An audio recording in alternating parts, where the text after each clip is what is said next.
once add of the mold along the slot in the mold closing frame.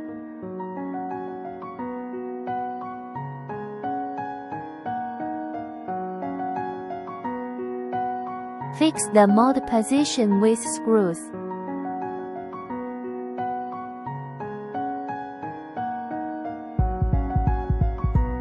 Check the position of the mold. Confirm the mold position accurately again with the heating head and bottle embryo until it fits perfectly. Open the closing frame. Install the other mold.